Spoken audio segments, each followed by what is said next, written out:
How do you think food localism relates to sustainability? I think a large part of sustainability is keeping money in the local economy. And one of the biggest things people spend their money on is food.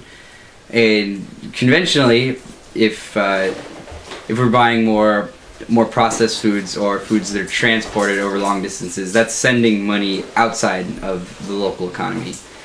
And if we can work more towards buying locally grown foods, spending money on foods grown by people of our community who are growing this food from the land within our community, then one, we're benefiting other community members who live among us, and two, we're keeping that money within our economy, and that not only builds sustainability, that builds resilience in our communities.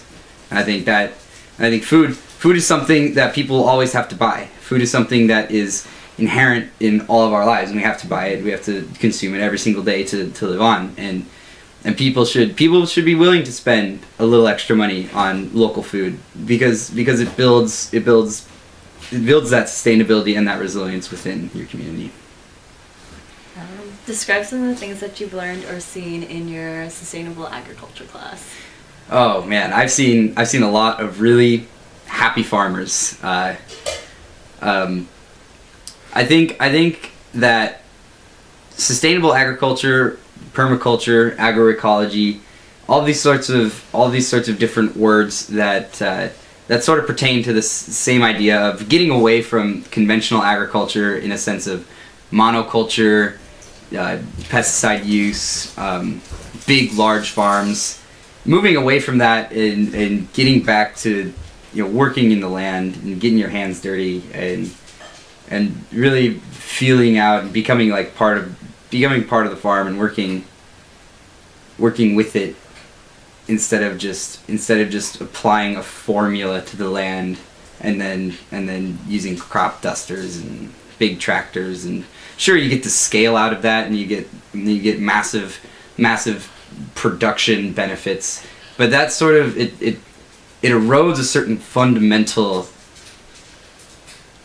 aspect to the farmer, which is that connection to the land and the connection to the food. And I've seen a lot of really happy farmers because they have found that connection again and gotten back into working the land.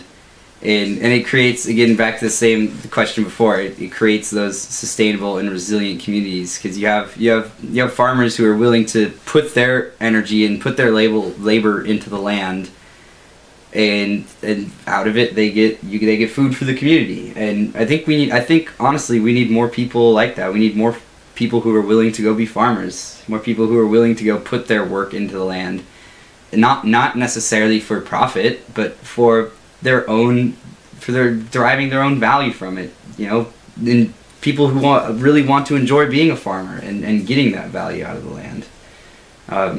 So I've seen I think seeing happy farmers and seeing natural and good landscapes, I think that's one of the things I've drawn a lot from that class. Okay. What change needs to happen for more businesses to be sustainable? Or farms even. With respect to food, mm-hmm. especially. Yeah, so I think with that, I think that's more of a cultural thing, personally. Because right now, in sort of the way our society and our culture looks at business is more of it's mostly comes down to cost. So if I'm a restaurant owner and I could go get my vegetables from Inspiration Farm, which is a permacultured farm, a wonderful farm in Whatcom County, but I'm gonna have to pay, I don't know, X dollars or whatever for those vegetables. Or I could go through a large distributor where I might not necessarily even know where those vegetables are coming from, but I could pay half the price for the same amount. As a restaurant owner, I'm likely going to go with that second option where I can save money, because in the end it kind of comes down to the bottom line. I think that it takes a cultural shift in assigning a certain value to getting your foods locally and being able to not only supply locally grown foods to your customers, but the other half of that equation is supporting the farmers growing that food. I think that takes a sort of shift in your mindset as a business owner, as even if it's just if you're just a grocery store owner, it's the same thing. You have to make those business decisions where you have to understand, are your customers going to want local foods? Are they going to want to pay extra for locally grown foods, or are they going to go to those big box market stores where you have really, really cheap veggies that came from who knows where? So I think building more sustainability in that sense of local food, that takes a sort of shift in the mindset and shift in how people value things. Definitely. From all the local farms that you visited, have you noticed that they have used less pesticides? Yes, that is most definitely true. It is also situationally based, and it depends on the one extreme. Inspiration Farm out in Whatcom County. It's a permaculture farm. A farmer, his name is Brian, and he gave us a pretty extensive tour of his farm, and he doesn't touch a single product that came from any kind of oil or natural gas or any fossil fuel. All of his farming practices use natural fertilizers, manure, or he uses animals to help till his land. He has one tractor that he uses just every once in a while to do things that he couldn't necessarily just do with a shovel. And he runs 100% biodiesel in his tractor. So the fuel that's running his tractor also came from growing canola, and that the carbon was sequestered out of there. So everything he does on his farm is away from pesticides, and that's because he's sort of changed the way he thinks about farming, and it's more about what can I get out of the land by letting it do its own thing, right? The sort of idea with permaculture is to try and recreate what nature intended it to be like. Try and recreate the forest on the farm. And that's exactly what he does. Is he lets things play out. He lets his farm drain naturally how it would. He builds his farm around the landscape. And because of that, he gets a lot of benefits from it. Now, that takes a lot of knowledge and effort. You have to know what you're doing to be able to do that. He offers a crash course in permaculture as well. And that takes a lot of know-how and taking training and okay, this dog is hilarious. But anyways, I'm kind of dragging on, being dead horse here, but he just has an awesome farm, and he doesn't use any pesticides. But there are still people who we visited on farms who still choose to use certain fertilizers or certain pesticides. One farmer has said that growing apples in Washington without pesticides is just flat out nearly impossible to do. Because apples they are so prone to certain sort of bugs or worms, and you just have to use some sort of pesticide to be able to get rid of those, or else your whole crop's gonna get eaten up. So there are certain realities that as a farmer you must face. You know, are you gonna continue this? Are you gonna?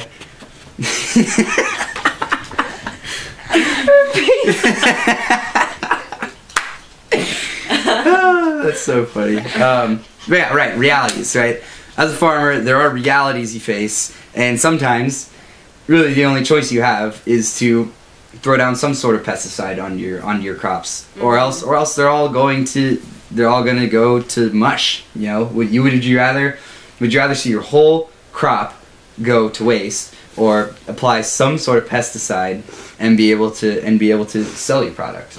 And I think a lot of farmers are faced with that today. Yeah, it's a very hard trade-off. It is. It's a very tough trade-off. And for farmers like Brian at Inspiration Farm, they understand that they will lose some of their crops. It's just part of being an entirely pesticide-free, organic permaculture farm. The way that he deals with that, though, is that because he has such a diverse set of foods that he grows on his farm, maybe he loses his garlic one year, but his I don't know, his berries are doing really well. You know, maybe the next year his berries aren't doing so hot, but his garlic is doing fantastic. So it's kind of an ebb and flow, and so you always expect to lose a little bit, but even when you lose a little bit, there's a lot to gain in other crops. And I think I've seen a lot of that in some of the farms I've visited. What do you think is the biggest barrier to food localism and sustainability? I think in the community and building food localism and sustainability I think it's again it's a cultural thing in getting people to want to value food localism. And when you go to the grocery store, instead of just looking at how much do these veggies cost, or even whether it's organic or not, I think one of the more important things is this grown locally? Am I supporting a local farmer? A lot of people don't necessarily think about that, and I think you have to try and get people thinking about the local farmer, thinking about the local foods. And I think CSAs, community supported agriculture, is a fantastic way of doing that.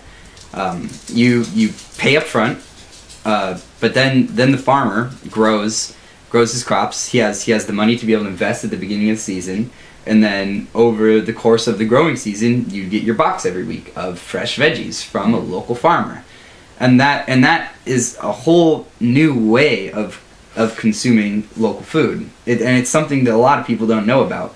And I think if we could spread just the awareness and the knowledge to people that options like this exist, especially for families. CSAs are fantastic for families, and with kids growing up, being able to introduce your kids to new and various kinds of vegetables, being able to tell your kids that Farmer Joe down the street grew these, and now we're getting to eat them. Like that's a fantastic way to also get your kids involved in local agriculture and sort of start a trend and start growing up a new generation of people who really do value eating locally. And so I think that is spreading the knowledge, getting people to understand that eating locally is not only benefiting you and your health, but benefiting the community.